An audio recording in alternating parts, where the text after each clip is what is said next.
Warning: the following podcast show that you're about to listen to will include explicit language and content in which you, the members of the audience, may find offensive. Audience discretion is advised. Welcome to another episode of the Kim Hoang Podcast Experience. Yeah, boy. Where anything and everything is a subject matter on the show, and no subject matter is ever taboo. Damn, that's what's up with you. And now, your host with the most, Mr. Kim Hoang. Bro, am I getting paid for this? What is going on, ladies and gentlemen? How in the world are you? This is your boy, Kim Hoang, the Asian sensation. And yes, we are cooking up another episode of the Kim Hoang Podcast Experience coming at you over at the KU Dungeon over in Annapolis Junction, Maryland. And I'm really excited. It is great to be here and to be alive, and it's wonderful. Happy New Year's, everybody. Like, seriously, this is great. 2026, as we now know, it has arrived. And at this moment, depending on when you're actually listening to it, we are actually doing this, on New Year's Day. So it's really, really cool. It's really awesome. I'm really excited to go ahead and do what I do best. And believe it or not, this episode, being that it's season 4, is our season finale. You know what I mean? So after this, we are going to be taking a little bit of a break. Sometime in January, I'd say about mid-January to the third week of January, we'll be coming back for another season 5. So I'm excited about it. I think I'm doing it for a lot of reasons. One reason that pops into my mind, honestly and truly, is because I think that there's a lot of people that has given a lot of great positive response to the podcast. A lot of people have, listened to it. They embraced it. They like what we do. They like the fact that we give a lot of energy, we give a lot of passion, we give a lot of, at least in my opinion, consistency of giving you guys, episode after episode, banger after banger, and it's great. And to be a podcaster that has now going to be approaching 5 seasons is really incredible. There's not many podcasters out there that can say that they have done it for 5 seasons and has consistently, produced and developed a constant body of work, meaning a lot of episodes. Not just, I'm going to make one episode and 4 months later or 6 months later, I'm going to make another one and so forth, But I digress. It's going to that might be for another episode for real, like in the new season. As you know, on an annual basis, I kind of like to do like a little bit of a year in review. The year in review basically means is that, stuff I like to talk about that, was important in my life as well as my podcasting life. Now, for all intents and purposes, I'm going to put it out right now that we will not be doing any Q&A questions and answers kind of a thing. And this is going to be commercial free. So we're going to basically be going through this whole thing nonstop from beginning to end. Now, I don't know how much time this is going to require. I thought about it, and I thought it might take an hour, but then again, it may not. I'm not sure. All I know is that, a couple of things are for sure. Number one, I'm happy to be here. Number two, I'm happy to do what I can do for you guys and show you my creative medium, my passion. A lot of people know that, yes, I am an actor. Yes, I am a martial artist, but I'm also a podcaster. And I've been doing this for, close to 5 years almost, I think. If you think about it, it's like I call it like, every year is a season. So, I've been at this for quite some time. You know what I mean? It's been quite the challenge, but it's a challenge that I love, and it's a challenge that I've grown to accept and embrace. You're looking, you think about it. This coming from a guy that about, 4 years ago, let's just say, I was really green as grass, and I didn't know what was going on. All I know is that I wanted to go ahead and make a podcast. I wanted to get a microphone, and I wanted to start talking. I wanted to share my thoughts with the world, because I really felt like I could really do this. Now, mind you, I came from an acting background, but at the time, I don't think the acting part of my life was really consistent. I don't think that I was getting the positive results that I wanted to. So I just said, well, the hell with it then. I'm just going to go ahead and work on something else. Aim my focus and my energy in something else that I feel like, yeah, maybe I can, I can do this. Maybe I have a good shot at it. And that's where we are today. And I'm really glad and I'm really proud. And here we are. I'm going to go ahead and talk about things that happened.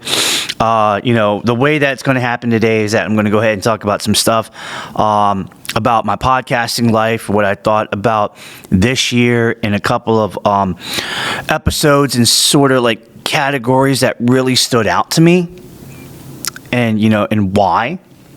I'm going to talk a little bit about myself in a more personal manner.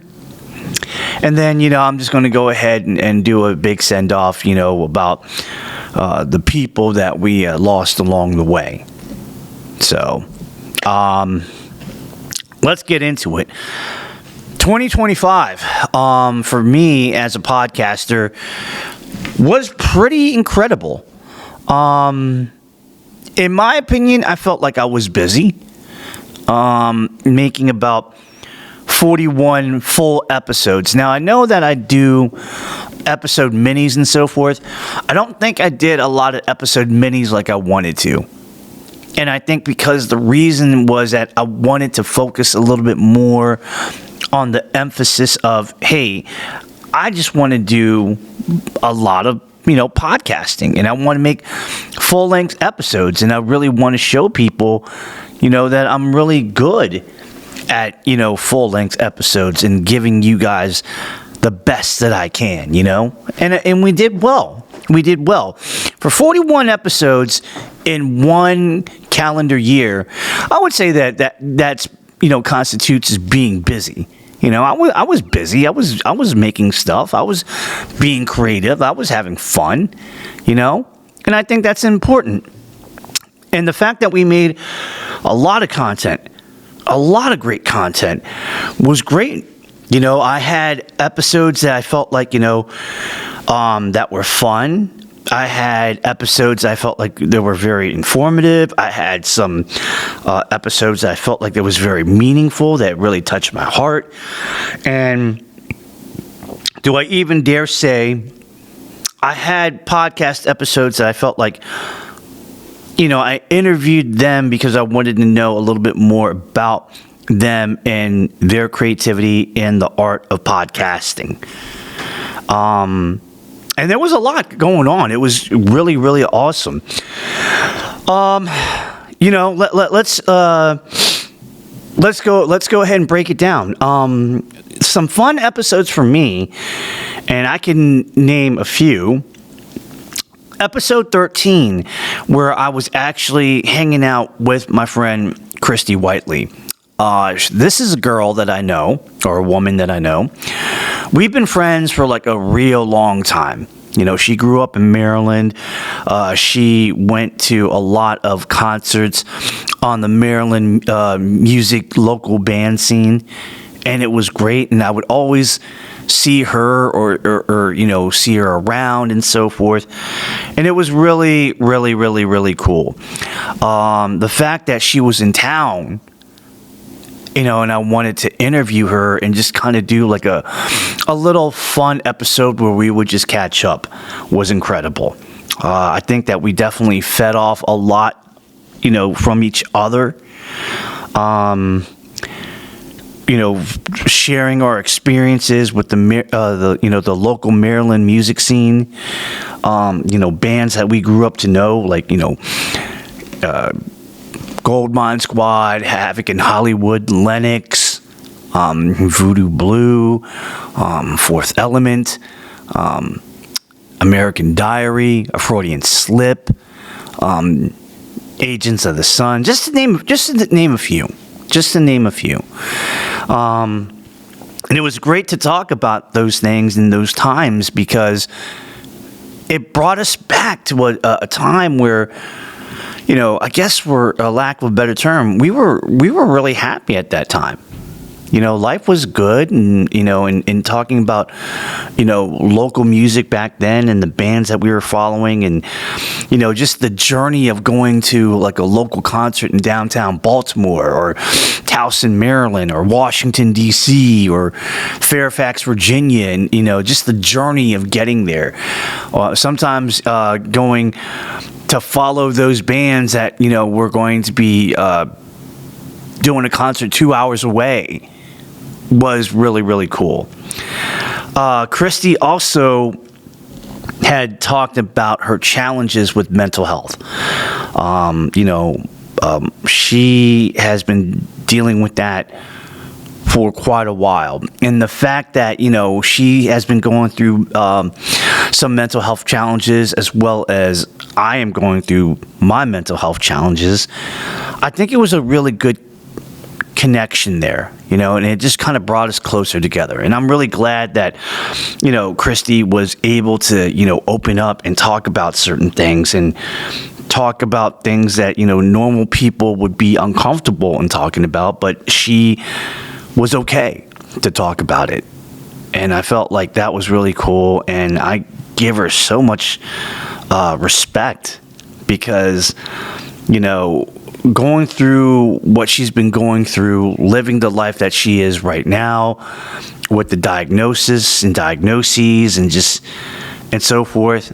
The fact that she's just trying to live life and move forward is incredible. And it's very inspiring, and I want to have a part of that. Like, whatever she's doing, that's building her success in that arena, in that section of life. I want to go and have a part of that because that might be, an ingredient to a winning formula. You know what I'm saying? So we'll see how that goes. We'll see. Episode 21, the Black Belt reunion episode with my brothers, my Black Belt brothers and fellow students of the martial arts, and Omar J. Richter and Andrew Keating. Wow, that was incredible. That was incredible, and that was a lot of fun, and I learned a lot.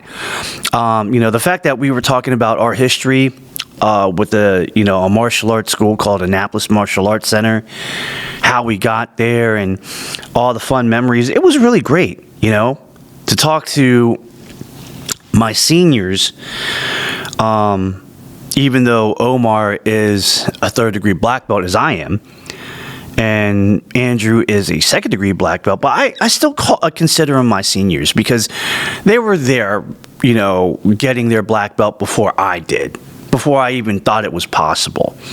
But the fact that, they talked about, their life in the martial arts, the journey, what brought them there, their experiences, and for them to share their advice, their wisdom in, how to approach training, how to approach everything here, there, and so forth. I really thought it was cool.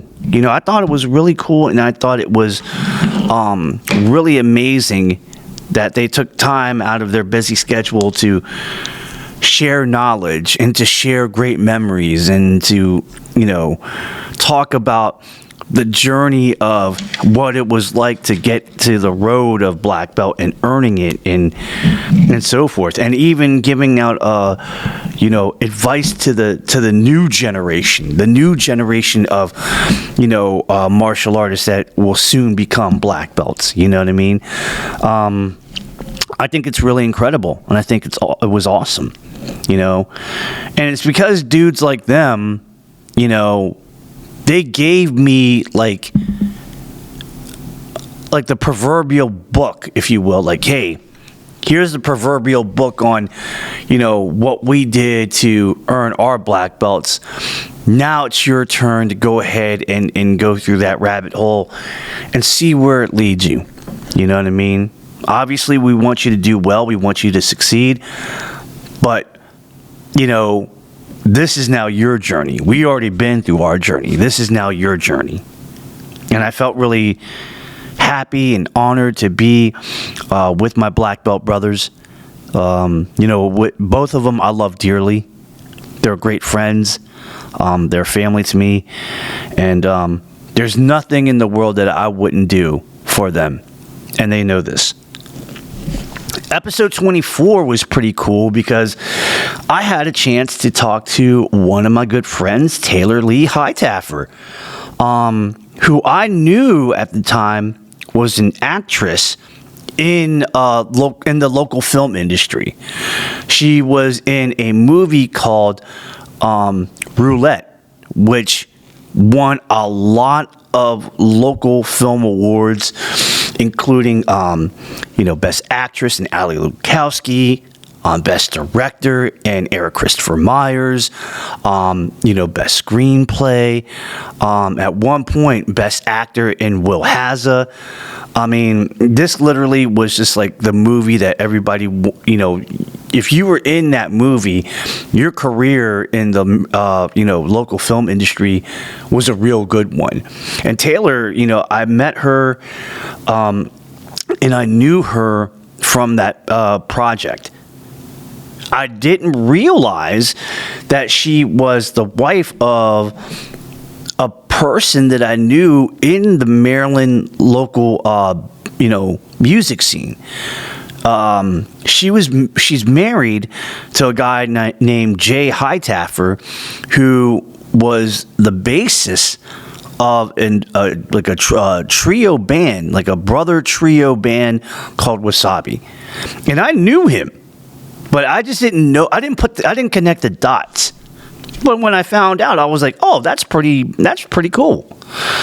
I had her on, my podcast, and we were talking about, her life as an actress, and before Roulette, how she was like into, theater, and I think she did some musicals, and she always liked being in the music field because she kind of grew up around that area of that arena.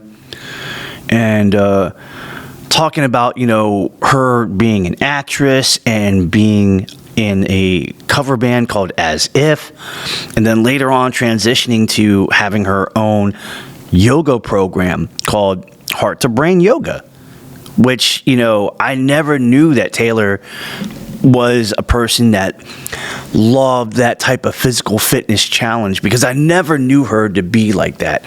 I never knew her to be like, oh, I'm going to do, weightlifting or CrossFit or martial arts or anything of that sort. So when I heard that she got into the yoga arts, I was surprised. I was really surprised, but I'm not disrespecting her for that. I think it's incredible. Everybody now these days has to have a physical outlet, right? And she found hers. She found hers that, not only was good for her body, but for her mind, for her soul, and her spirit. And through the years of being a practicing yogini, she found something that she was very passionate about and wanted to make a program out of it. And it's very, very successful. Very, very successful. And I tip my hat off to that woman because doing what she does is not easy. It's not a cakewalk. So for her to do exactly what she's doing right now, the only thing I can say, honestly and truly, is, you have my respect. I don't even know if I could do something like that. But hey, more power to you because, you're doing you. You're getting it in, and you're making an impact.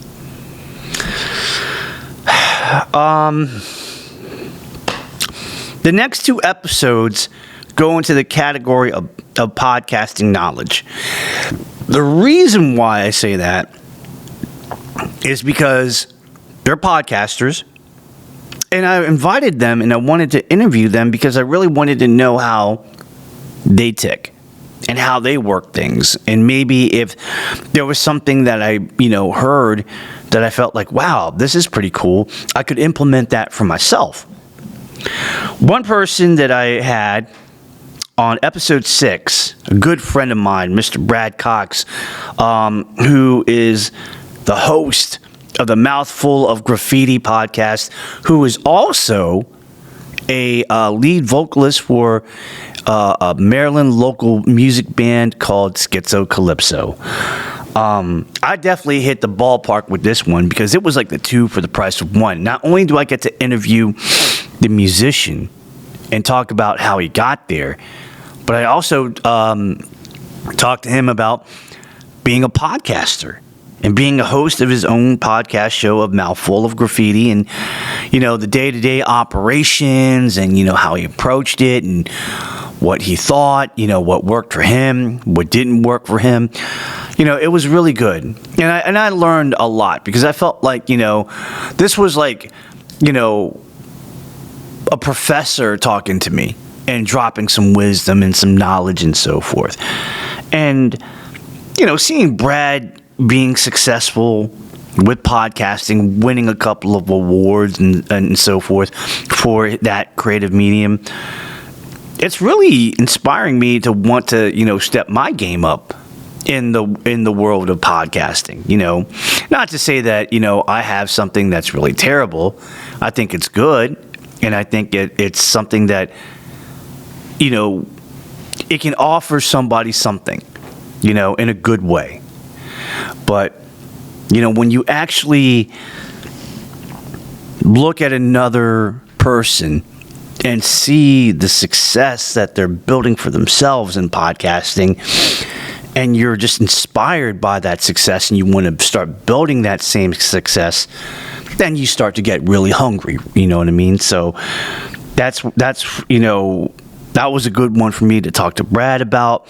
I was really glad to talk to Brad, and it was like, more like I wasn't talking to, a musician. I wasn't talking to a podcaster. I was talking to one of my good buddies, and he is a great friend, and, he is a great supporter, and he is somebody that, always made time to, give me advice if I needed it. And I really do appreciate Brad for that.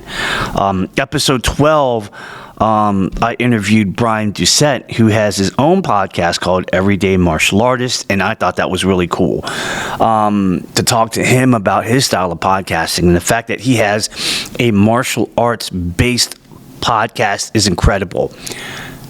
We kind of knew each other because through a person that I'll talk about in a little bit, Grandmaster Francis Pineda, Taekwondo Grandmaster, who's the student of the late, Jun Rhee of Taekwondo, based out of Washington, D.C. He was a guest on Brian's podcast, and Francis actually referred me to get interviewed by Brian, and I didn't think that I would have had a shot. But Brian was like, all right, I'll take your advice. We'll do it. And I got in contact with him, or he got in contact with me. We actually had a great moment on his podcast. And I ever since then I said, you know what, I got to invite Brian over to my podcast, because it just really would not be proper to for me to be on his podcast and for him not to be on mine. And for me to talk to him and really pick his brain was quite, it was good. It was really good. It was fascinating because, every, how do I say this? Oh, man. Excuse me. Every podcaster has their own style. You know what I mean? If you compare one podcaster to another side by side, they're going to have some similarities for sure, no doubt. But no two podcasters are ever the same. They're going to approach it in a different way. And that's just standard. That's to be expected. And for me to really talk to him, to get to know him, to grab some ideas, and to really see how he operates, was really an eye opener. And I loved talking to Brian about this stuff, because I feel like we really connected in a lot of ways. Martial arts, definitely, for sure, because he's a Taekwondo practitioner. He's earned a black belt in that. But to be like a fellow podcaster, and he's like interviewed like top quality martial artists, and even celebrities, like people like Carmichael Simon, who used to be in the WMAC Masters show, who was also a famous martial artist, to even people like Ian Artemage, who used to play Sheldon Cooper on the hit TV series on CBS called Young Sheldon. I don't know how that happened, and I'm waiting for the day that maybe I might be able to interview Ian Artemage, and it would be great if I could, but that's okay. The fact that I got a chance to interview Brian Doucette, who's a real good podcaster in his area, I got to give it to him. And I give a lot of love and respect for that guy. No doubt about it.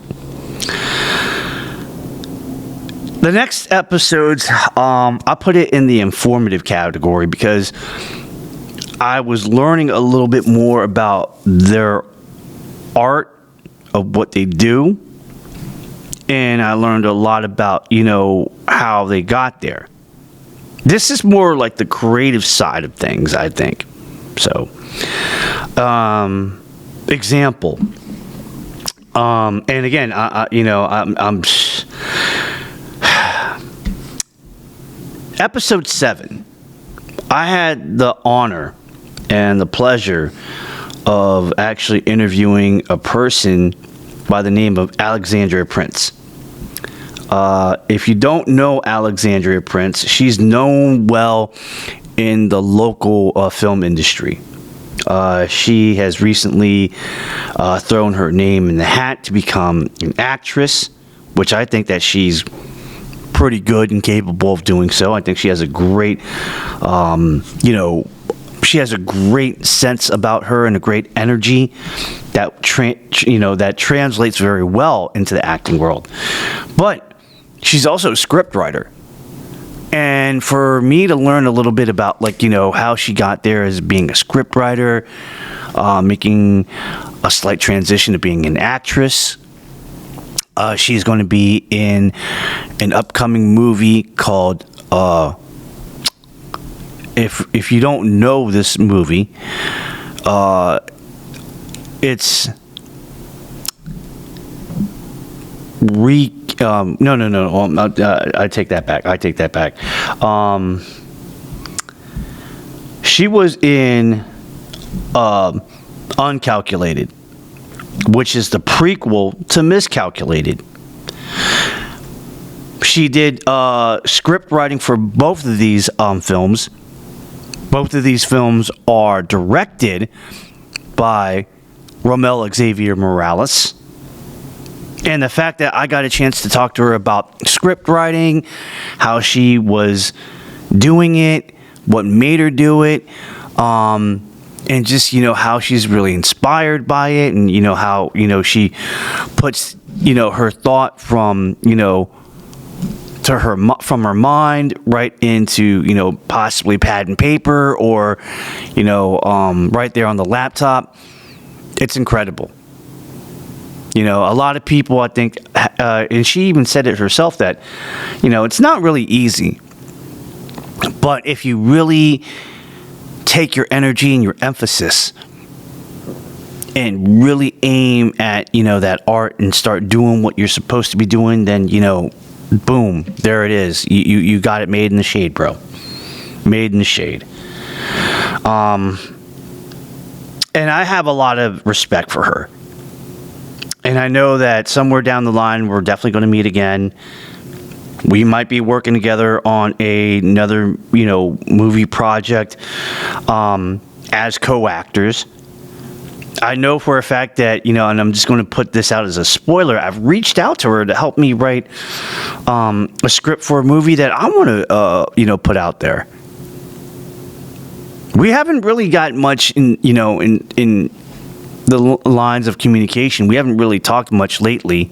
I know life has been busy for her, but, we're definitely going to be working together. And I can't wait. Episode 32, a name that I mentioned just a few moments ago, Grandmaster Francis Pineda of Arlington, Virginia, which is not far from Washington, D.C.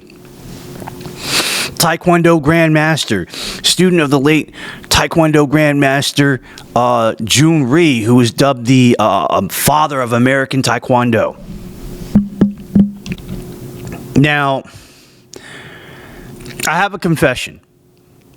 Now, when it came to Francis Pineda, we had been friends for a very, very long time on social media.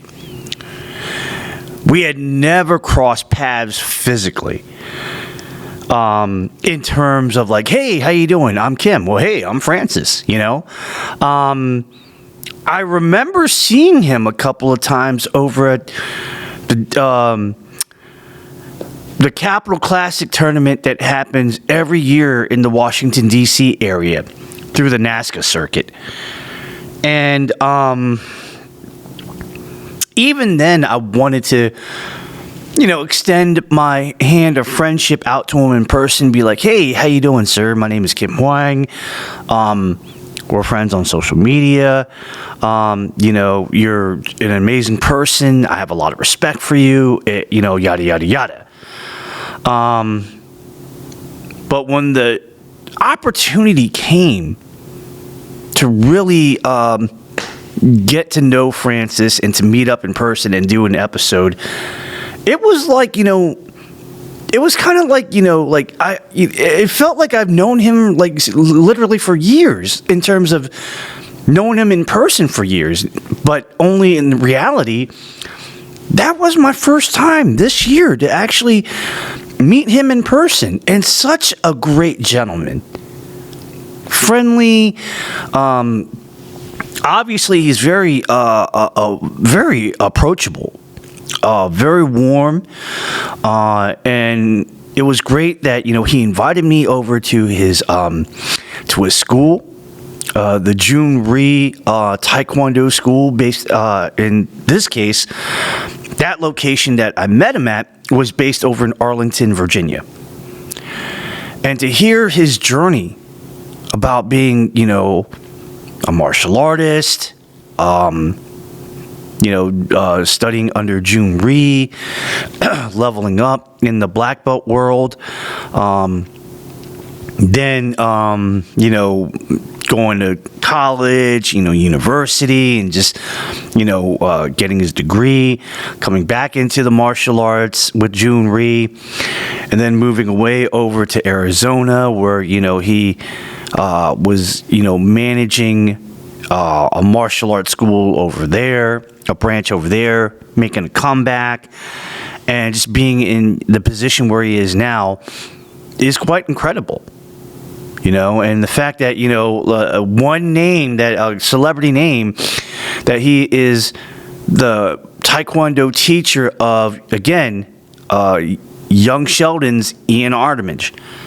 He promoted Ian to black belt. Ian worked through this, through the whole, ranking system and earned every belt under him. And it was great to hear how that interaction happened and how he guided Ian Armitage to, through the art to become a black belt. It was also great to hear about how he helped out also another martial artist, Carmichael Simon. Once again, another name that I mentioned earlier, helped him out in his journey because, Carmichael Simon didn't start with Jun Rhee from day one. He was from another Taekwondo school in Annapolis, Maryland. And then, he transitioned over to a Jun Rhee school where Francis Pineda was one of the instructors. And he said, yeah, bring him in. And that relationship was awesome. I learned how, there was like a definite student-teacher relationship between Francis and Carmichael. And how basically, at least in my opinion, Francis built a lot of, champions in his own right. And it was really cool. And I tip my hat off to Francis because I know he's a man that's been dedicating his whole life, essentially speaking, to martial arts and physical fitness and, spreading the good words about, the benefits of Taekwondo and where you can go with it, And, it just felt like talking to an older brother. That's what Francis meant to me and how I approached it. And it was really great. Afterwards, he actually took me to the funeral graveyard site of the late Grandmaster Jun Rhee. I'd never been there. That was my first time being there. And the fact that I was there was literally incredible. Literally incredible. Episode 37 brought a Jun Rhee alumni black belt in Mr. Gio Corvera, who is also known in the world of acting, in terms of like major motion picture films, TV. He's known through his work with stunts. He's a stuntman. And to learn a little bit about Gio and how he got into the martial arts, the Jun Rhee school, and then learning that, years later, Jun Rhee alumni Arnold Chan, who I hope to interview one day, was going to go over to, California to, chase the dream of being a stuntman, which he did. And he actually told Gio, hey, you should come along too, because, I think that, you have the potential to do so. And, ever since then, Gio just went nonstop. He literally, hit the green light and started gunning for it. Obviously, a lot of people in that industry, it took him a little bit. But he finally got himself there, and once he got himself there, he was establishing himself very good, very well. I did not know that he was in the movie The Rundown with Dwayne "The Rock" Johnson, you know what I mean, and Sean William Scott. I was really, really shocked about that. And the scene that he said specifically that he was in was when Ernie Reyes Jr. the famous Taekwondo, practitioner and Hollywood movie star. He was in the scene where Ernie Reyes Jr. was fighting Dwayne "The Rock" Johnson. I'm like, holy hell, I didn't know that. And then most recently, for those that may, pay attention to this show, Cobra Kai, he was on the last season.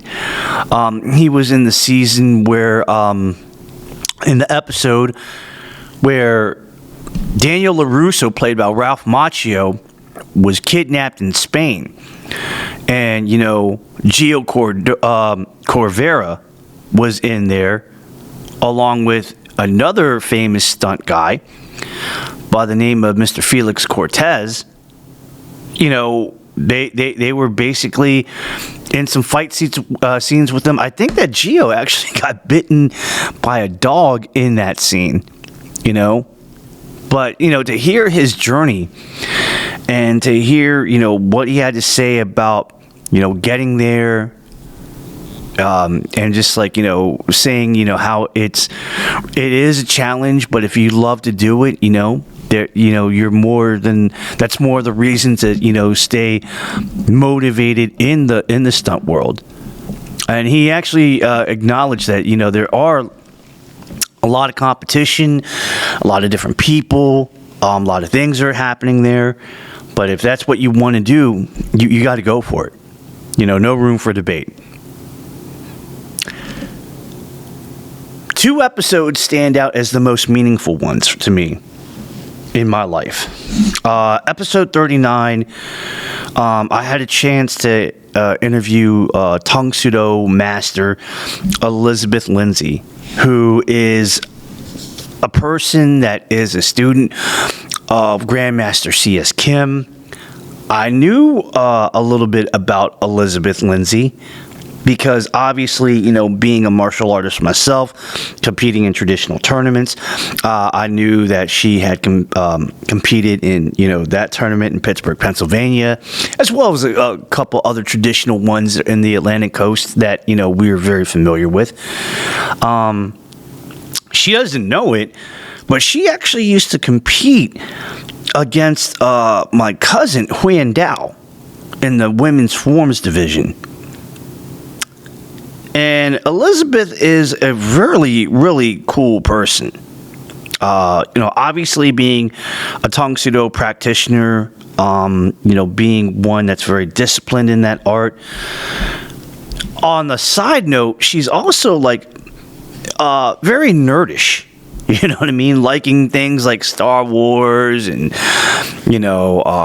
Marvel and DC and so forth. It's really awesome, and I smile about that because it's like, dude, we have something in common besides just martial arts, So, I can easily see, Master Elizabeth Lindsay as like a good friend, and if we ever lived near each other, we definitely would be hanging out and geeking out and having fun.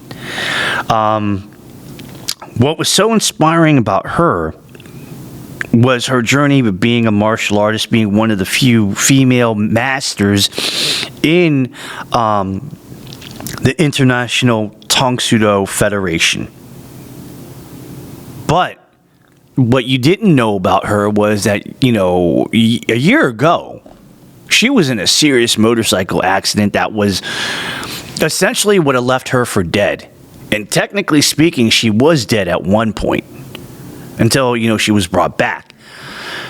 Going through multiple surgeries to, fix some issues that she had with broken bones and so forth, and healing and going through physical rehab. And then, just once she was going through physical rehab and feeling a little bit better, then basically trying to regain her movement back with the martial arts physically and going through that.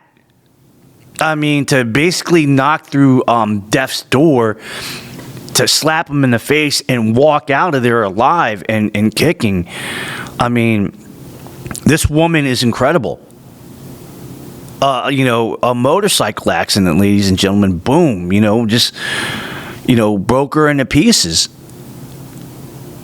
And the fact that she's still doing it, still teaching, still competing, still, sharing the word of Tong Soo Do with all of her peers, and doing it on an everyday basis, being a school owner, operating that on a, everyday basis, basically. She's got my respect. That woman is a warrior from the get. My God, if I could ever, do maybe 5% of what she can do, damn, I'd be in it to win it. And to learn about her story and to learn about, the hell that she went through, my gosh, man, that you might as well just give that woman you might as well just give her the 7-foot trophy for real. My goodness. Another episode that I felt like was really meaningful to me was Nate Brown on episode 40. I knew Nate through a person that I knew in Sam Lee, who is a Taekwondo practitioner and a stuntman. I knew Nate from him. Nate had reached out to me personally, which was already meaningful enough, and said that he had a story to share. And he wanted to talk about it. He wanted to talk about his journey of going into Taekwondo and ranking up, eventually becoming a black belt in the World Taekwondo Federation style of Taekwondo. Him competing in a lot of tournaments, trying to go to nationals and a lot of aspirations there. And then for him to start his own program. And within that program, transition from being a Taekwondo martial artist to a boxer into somebody that does Muay Thai kickboxing. And the program is called the Primetime Club, which he has been doing this for quite some time. He took the act from, being in Columbia, Maryland, then he moved out over to San Antonio, Texas, and then he recently moved back over to, I think, Rosedale, Maryland, which is not far from Baltimore, and doing the program right now, actively, which is incredible. And the fact that he got a chance to compete in a lot of things like, Taekwondo combat. He also got a chance to do some amateur boxing, like a one fight, and even like a Muay Thai fight is incredible. And I just feel like, man, this is pretty awesome. I think it's really cool that, he's doing his thing. He branched out on his own, and it was really incredible. I'm really happy for the fact that, he decided to go his own way, to have his own program, and the fact that, he was willing to do it without any hesitation at all. And to me, I felt like, man, that is awesome. And let me just say, Nate is a good guy. He's a real good guy. He's a hard worker. Whatever that he aims his energies at, he's going to go ahead and do it, and he's going to do it to the best of his ability. And he's going to make the best out of his opportunities, hands down. No doubt. No doubt. And I wish him the best of luck because, I wanted, for him to be like, I categorize him as a local boy. As a local boy, a local man, I want to see him succeed and do well. And I feel like he will. But it is up to him to do whatever he wants to do. He's going to be essentially he's the captain of his own ship. And it's up to him to guide it out any which way that he sees fit. You know what I'm saying? So, yeah. That said, I want to talk about me for a little bit. Things that have been going on in my life. This year was pretty good. Obviously I was making a lot of episodes on my podcast. I was staying busy there. I'm proud to say that with the day job that I had and still am at, I've held it now for about a year. Recently, I tried to go for a management position. Things did not go my way. I'm not mad about it, however. You know what I'm saying? Because the fact that somebody actually thought well of me and had a lot of respect for me to tell me that this position was available and thought that I had the potential of doing it, he really encouraged me to go ahead and try to, throw my name in the hat. And I think that it was important for me to try because I felt like it's already close to what I'm doing right now. It's just more of a higher position. And why not? We would never know if we don't at least give it an effort. So obviously I put my name in the hat. I threw out my resume only to find out that, I didn't get it. I think it's just because of the fact that, I'm just 1 year in. I don't have a lot of years of experience, especially in that management position of what they wanted specifically. But, the fact that, I threw my name in the hat, I was willing to go the distance, and I still have a position within the company is incredible. I feel blessed just to know that, hey, it's there, and I'm working, and I'm making a living. And some of that living goes right here to the podcast. So I'm happy, it's good. It's good. Reached another year in life. I'm now 48. Which is now these days when you get to my age, it's a blessing to live, day to day, week to week, month to month, year to year. And when you actually collect, more years, it's incredible, so I'm really happy that I'm still alive and doing well. I'm going to a lot of, mental health support groups through NAMI. And I feel like that's been going, pretty decent. I'm not mad at it. I think it helps out where, if I'm feeling a little bit better about myself and I'm smiling a little bit, that is a good sign. That is a good sign. It helps me to realize that it doesn't matter what age you are or what type of physical health that you're in or, what part of life that you're living. Mental health is important, and it can strike down upon anybody, no matter who you are, no matter your gender, no matter what your age, your status of life. It can get to you, man. It can really get to you. And the fact that I'm taking the time to kind of, get that help and support, it's important to me. And I think I will still stick with it in the long run. That's going to be the part of the program in my life. Acting, I really didn't do so much compared to other people.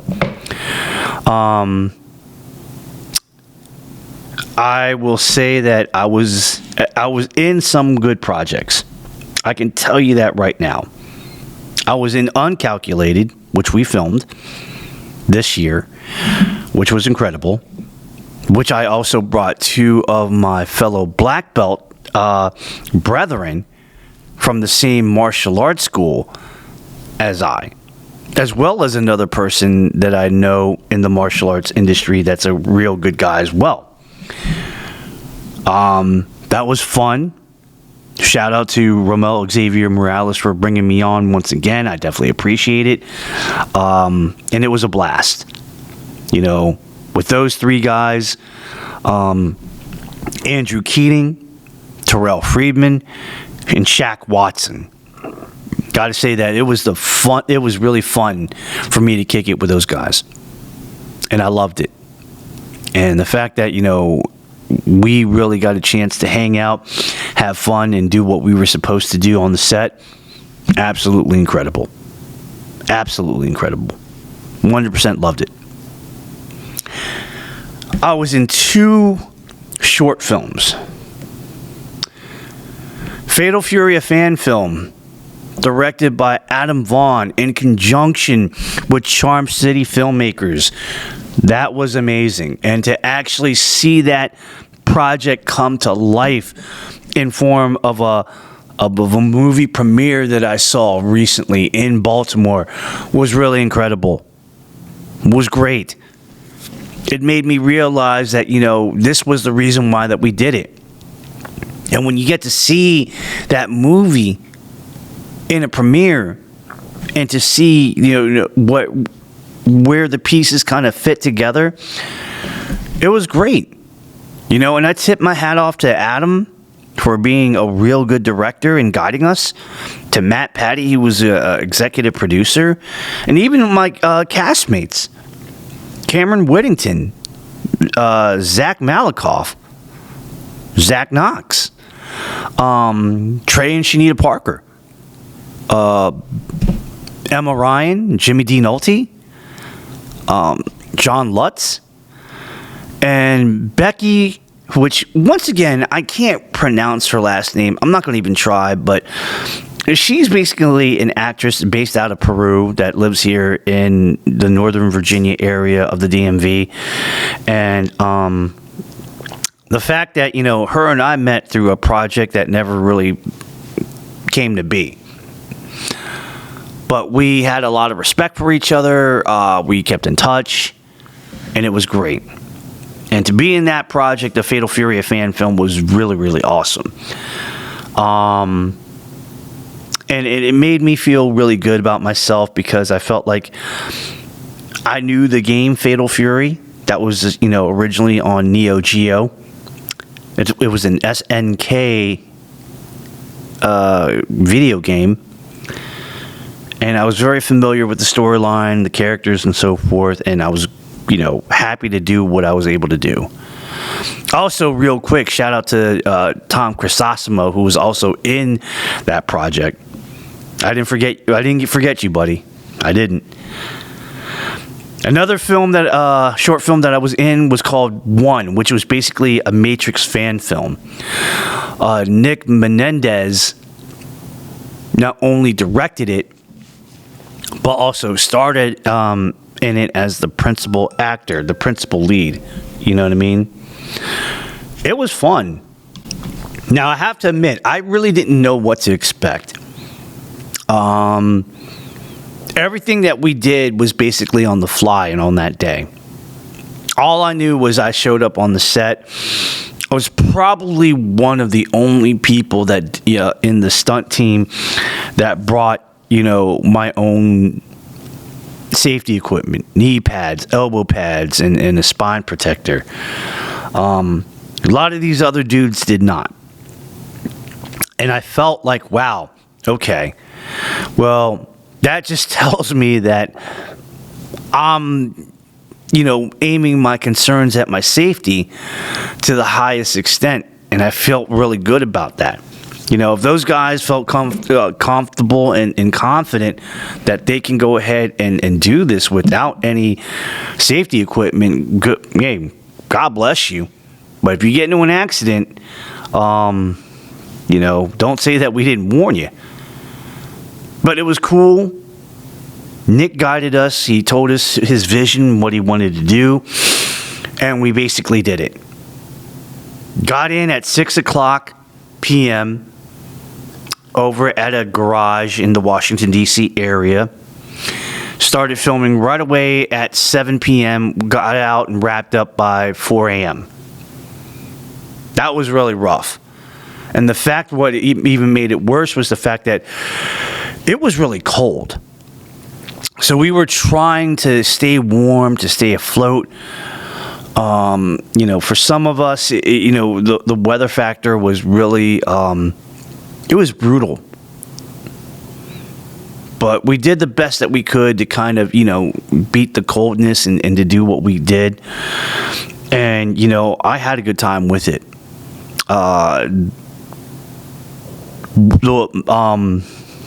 That fan film, that movie short, that short film 1, is out right now on YouTube.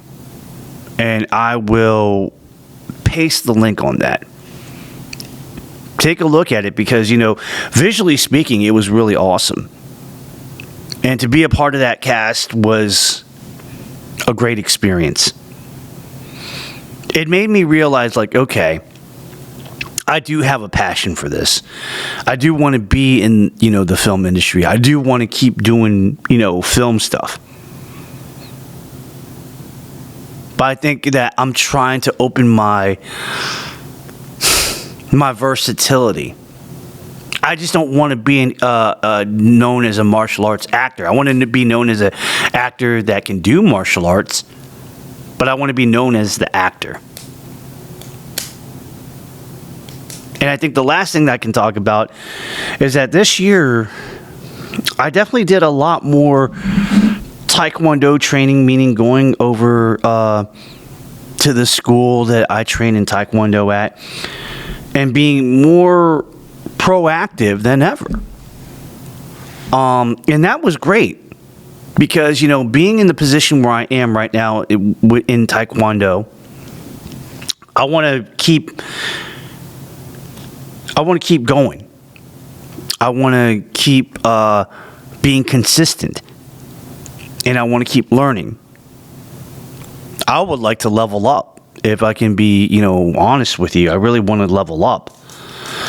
But we'll see what happens. I think, I'm not going to go against the grain. I want, my grandmaster to say, you know what, Kim, you're ready. And I'm hoping that it will happen. I hope that one day he'll say, you know what, Kim, I want you to test for 4th degree black belt. I definitely want you to get your junior master rank. Because in our school, I know some people in certain schools, 4th degree black belt is a master rank. But to me and to our school, our system, you're a junior master, and I that's fine. I don't trip off that. I just want to level up. I want to keep going. I want to continue to learn and to give back. And I think that with me doing that, to continue on that path, it gives me a sense of purpose. It also gives me a sense of, extending my life. Because, I'm not a person of great health. But the more that I exercise and train and do this, it just gives me a more lengthier longevity of my own life. And I'm willing to do that. I'm willing to put in the work. I'm willing to do whatever it takes. No doubt. No doubt. And I think that's it. I don't think that there's anything more that I can say other than that. And I'm really happy. I'm really happy. Of course, in 2025, we lost a lot of people along the way. From such people like, film actors and directors like Sally Kirkland, Graham Greene, Danielle Spencer, who played Dee in What's Happening, the TV show. Lonnie Anderson, if you remember her, she was married to Burt Reynolds. She was also in that TV show back in the day called WKRP in Cincinnati. Diane Keaton, Robert Redford, Gene Hackman, Rob Reiner, Michelle Trachtenberg, Malcolm Jamal Warner, Val Kilmer, Terrence Stamp, And Kari Hiroyuki Togawa, who was famously known as Shang Tsung through the original Mortal Kombat movie in the 90s. People that we lost in the music world. Musicians like Brian Wilson, who was with the Beach Boys, Ozzy Osbourne, Perry Beaumont, who was in The Cure, Ace Frehley from Kiss, Paul Mario Day from Iron Maiden, D'Angelo, Roberta Flack, and even MTV reporter correspondent Ananda Lewis, who lost her. Fashion mogul Giorgio Armani passed away. Celebrity chef Anne Burrell passed away. In the world of sports, Marshall Nealon from the Dallas Cowboys, Doug Martin, who was with the Tampa Bay Buccaneers, Rudy Johnson, Cincinnati Bengals, Brian Brahman, who used to play for the Eagles. We also lost a lot of people like Shigetoshi Kotari, who was a Japanese boxer, Ricky Hatton, English boxer, Georgia O. Cooper, a female boxer. And even what shocked me was WWE professional wrestler, Hall of Famer, multi-champion Hulk Hogan. He passed away. We lost a lot of people, man. And it hurts. I mean, if there's one thing that, life has taught me is that we don't have a long lifespan. But whatever that we have right now with us at this very moment, if we can, focus in the world of living and just, do that, then I think that, we would be in a better place. And I think that's it. Ladies and gentlemen, that is the year in review of 2025 from my perspective of, not only myself personally, but the Kim Hoang podcast experience. Heck yeah, it's great. And I'm really excited. I can't wait to see what this year in 2026 will bring. And again, after this episode, we're going to take a little bit of a hiatus. We will be back around mid-January, maybe to the third week of January, where we will start Season 5. And I am excited about that. So excited. You have no idea how excited I am about this. I mean, I don't even know where we're going to take it. But believe you me, pal, it's going to be amazing. And we're so happy about it. We're happy about the golden opportunity here. This is incredible. That being said, let's go ahead and close it down because, we don't have a lot of time. You can go ahead and follow me on a lot of social media. I'm on it. Facebook, you can go ahead into the search box and look up the Kim Hoang Podcast Experience. I'm going to be there. Please follow it. We are also on Instagram and on Twitter, now known as X. Please follow me by my tag name at TKHPC Experience, all in one word, lowercase letters, no spacing. Follow me and I'll follow you back. We are on a lot of podcasting platforms such as Spotify, Apple Podcasts, Amazon Music, YouTube Music, Audible, and iHeartRadio. Now, please do me a favor. Please like, follow, and subscribe to our podcast on all of those podcasting platforms.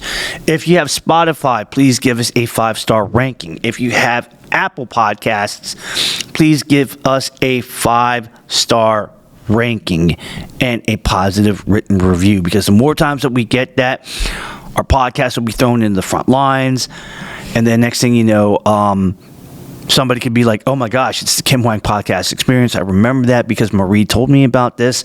She said I should like, follow, and subscribe to it. Yes, please, and thank you. And also do us a favor.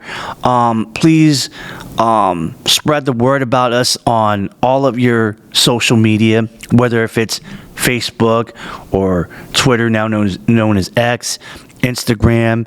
Maybe you want to go ahead and share it on your Snapchat or your TikTok or whatever. We would appreciate that. Or tell somebody that you know in person, whether if it's family, friends, co-workers. That's what we call brand awareness, and sharing is caring, and we definitely do appreciate that. You know what I mean? One thing I did forget to mention is the fact that, ladies and gentlemen, our podcast, the Kim Hoang Podcast Experience, is asking for help on a voluntary basis. To anyone out there that would like to assist our podcast show by the ways of sponsorship and or financially donating to our podcast show to help make the quality of our podcast better.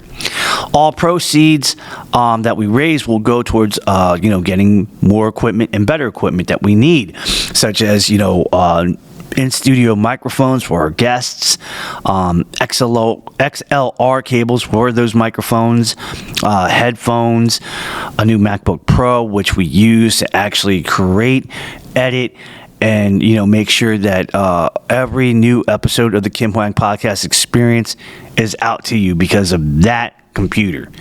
And whatever you want to donate, we appreciate it. Now, here's the joke. If you want to donate $5 million, which I don't think anybody would, feel free to. That would be amazing, and we would love it. We would love you forever. We might even call you an executive producer. So as little as $5, every little bit helps. You can donate through PayPal and Venmo by going to my tag name at KimHoangMDActor. That's once again at KimHoangMDActor, or making a donation on CashApp. My handle is the $sign KimHoangMDActor. Once again, $sign KimHoangMDActor. Now, going back to close to what we need to talk about, if you want to be a guest host or if you want to be a guest on my show, if you have any questions for a Q&A form that I normally do on a solo episode, or if you want to suggest something, and give out your constructive criticism, please email me at the Kim Hoang Podcast Experience at gmail.com. In the subject box, put whatever subject that you want. Email, throw it right there in the middle of the body of the email, and then go ahead and send it out. I will read it, and I'll get back to you within a day or two because I like to do that type of stuff. That being said, ladies and gentlemen, that is it. That is it, and it is wonderful. I am just really happy. I'm proud to continue to do great things for you guys here on the Kim Hoang Podcast Experience. And again, I want to say thank you to one of my benefactors, Mr. Sean Queen, who is the owner and the proprietor of Kicked Up Fitness. That is, what we call the KU Dungeon. He has been, more than generous to, provide space for me to go ahead and do my podcasts when I needed to. And it's incredible, and Sean is a real good guy. He's a real good dude. I love him. He is like an older brother to me, and he looks out. And the fact that, he gave me the space and a place to go ahead and do these things is incredible. So, Sean, if you're ever out there and you're listening, buddy, thank you so much for, your belief in me, for your love and support, and just, giving me an opportunity to do what I love to do in a space like this. So that's it, ladies and gentlemen. We're getting out of here. Again, we made it. Happy New Year. May 2026 bring you good health, good wealth, a lot of happiness, a lot of joy, and a lot of love. And, I just want people to know that, it's all about the positivity, man. Don't bring yourself down. It doesn't do us any good, if you actually do something and you get buried 6 feet under. We don't want that to happen to you. We want you to be healthy. We want you to be happy. We want you to be going for yours every single day because you deserve it. And if anybody tells you that you can't or you don't deserve it and you're unfit for it, you can tell them to go, to F themselves and to go kick rocks. Because you're not here for the negativity, you're here for the positivity. You know what I mean? So, we're going to go ahead and sign off. Thank you so much, guys. Again, mid-January, we're coming back, baby. Yeah, season 5 is going to be happening, and I cannot wait. So, as always, for the one time, here over at the KU Dungeon in Annapolis Junction, Maryland, this is your boy, Kim Hoang, the Asian sensation. I am the host with the most, the man with the plan, the guy that can bring the power within the hour, and the dude with the right attitude, saying thank you, God bless you, Happy New Year. Let's do 2026 right, y'all. And I'll see you down the road with another episode of the Kim Hoang Podcast Experience. It's been real, guys. Thank you, and we'll see you guys real soon. Take care, y'all. Peace.